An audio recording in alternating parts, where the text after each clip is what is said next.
So good morning, everyone, and a very warm welcome to this, the first event of its kind to Future London. Thank you very much for coming this morning.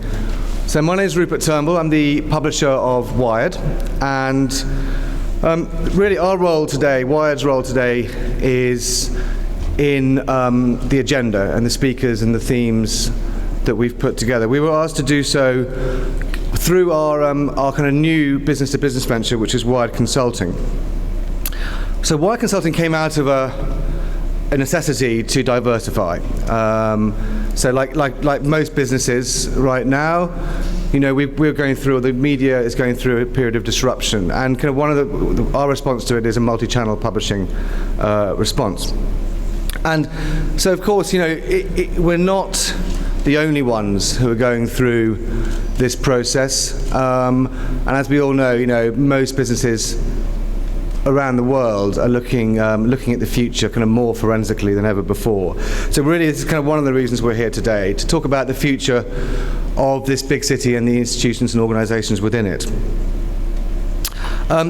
So at Wired, we spend our lives kind of scouring the globe for the stories, the clever people, the people doing things that are going to impact our lives in the next 5 to 10 years.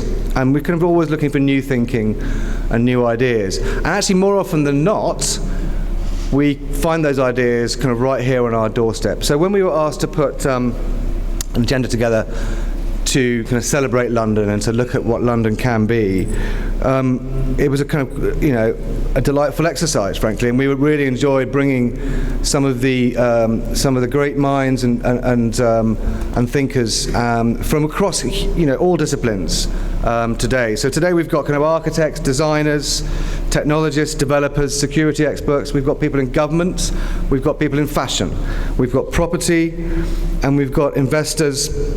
We've even got the police. We've got big business and we've got small business. We've actually gone outside London and looking at places like Cambridge and Boston and of course Silicon Valley to see what they're doing that we can learn from.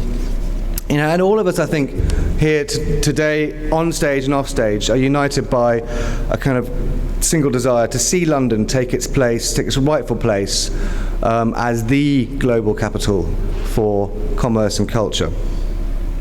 And I think, you know, if that sounds optimistic, I don't, you know, apologise for that. You know, one of the things I love about working at Wired is that we look at life through an optimistic lens. You know, everything we write about is kind of infused with a can-do spirit. If you look at our latest issue, there's a great feature on Elon Musk, and if there's anybody in the world right now who embodies a can-do spirit, it's him. You know, not happy with just founding PayPal, he then went on to found Tesla Motors, and he's now leading the kind of space, the private space race with his business SpaceX, whose ambition is to put humans on Mars. Okay.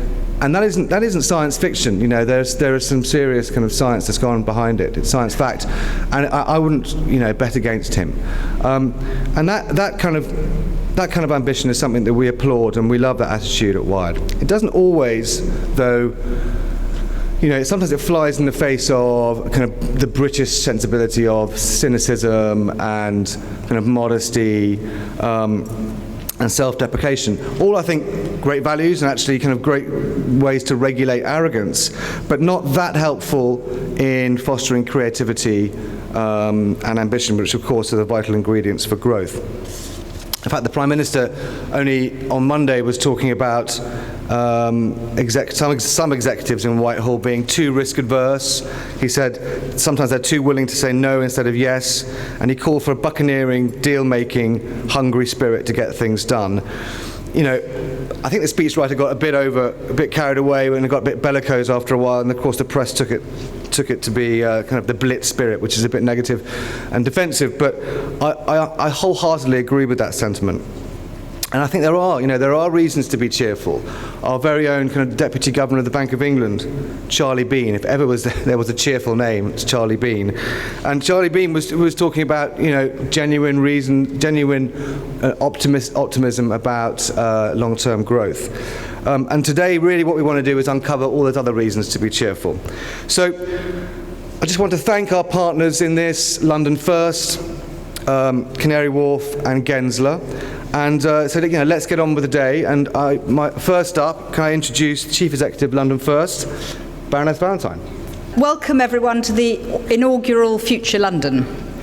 We're delighted to be partnering with Wired to bring together such a visionary group of business leaders, technologists, innovators and entrepreneurs. I'd also like to thank Canary Wharf Group and Gensler, without whom today wouldn't have been possible. We fully intend to make Future London the annual event where London's leaders celebrate London and discuss its future.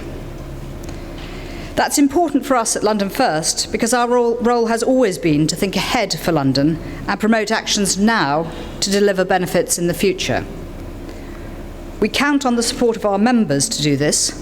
Our members are London's leading companies from across a wide range of business sectors, as well as the leading universities and colleges. But our work benefits businesses of all shapes and sizes. We are well known for our involvement in big infrastructure projects like Crossrail or the campaign to sort out Britain's aviation policy. We also do a great deal of work around immigration, policy, planning, tourism, utilities, transport, in fact, almost anything that affects business in London. And of course, we want to help foster an environment that supports entrepreneurs, start-ups and small businesses, because that's where London's growth is going to come from. So at one end of the spectrum, we campaign on dull but important topics such as the stability of tax policy, where we're pushing the government to continue going back down to the 40% top rate as soon as possible, or challenge individual councils that are dragging their feet on allowing broadband installation. At the other, we make the running ourselves, such as setting up Compete 4, which is a digital platform that helps smaller companies tender for parts of major projects. We set that up to help deliver the Olympics, and it now has over 50,000 registered users tendering for work on major projects like Crossrail. The way in which Compete 4 harnessed technology for the benefit of all businesses is one illustration of the opportunities that the TMT sector is bringing to London. Only last week, I read a report that jobs in this sector are expected to outstrip the financial sector within just a few years. Much of that will be driven by what we call the clustering effect. Throughout London's history, people and businesses in the same sector have tended to cluster together physically. Even in the digital world, it seems, people still like to meet face-to-face as well. So we have to think about what else can be done to encourage TMT clusters in London. And how do we make sure that you have access to the skilled employees that will help you grow your business? Later this week, we will be holding Skills London, just a few DLR stops away at the Excel Centre. More than 200 businesses offering advice and opportunities to around 30,000 15 to 24-year-olds.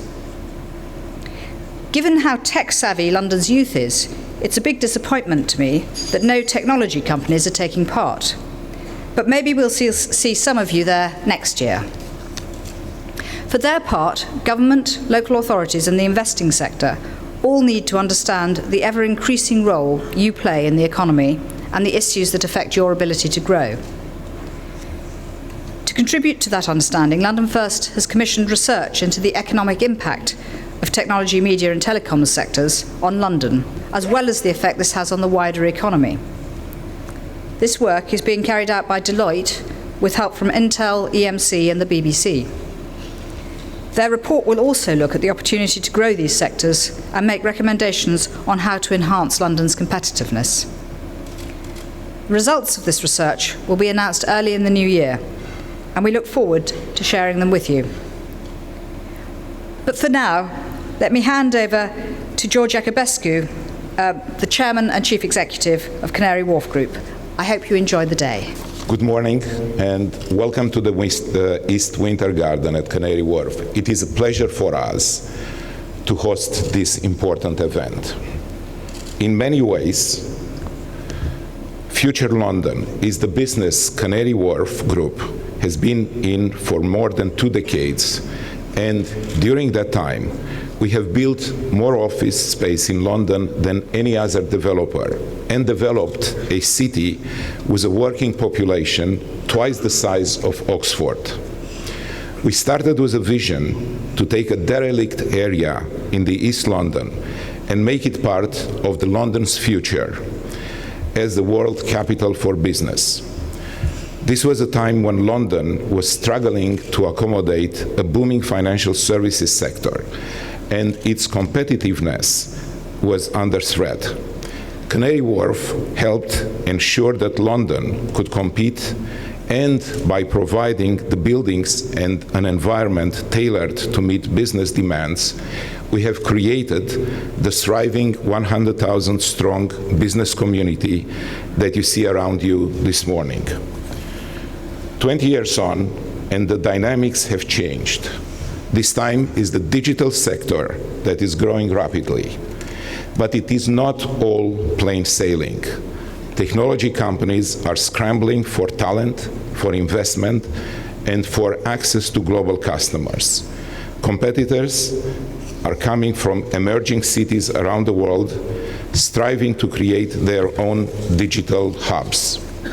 On the flip side, more than ever, London's financial services are seeking solutions to complex problems: how to manage risk, how to ensure compliance, how to operate transparently and deliver better services to clients.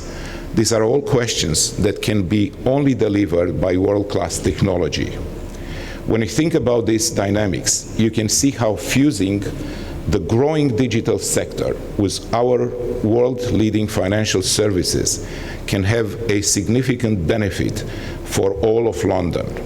It can help the city, the financial services, to move forward after several, to say the least, challenging years. We think that Canary Wharf can play a part in helping that to happen.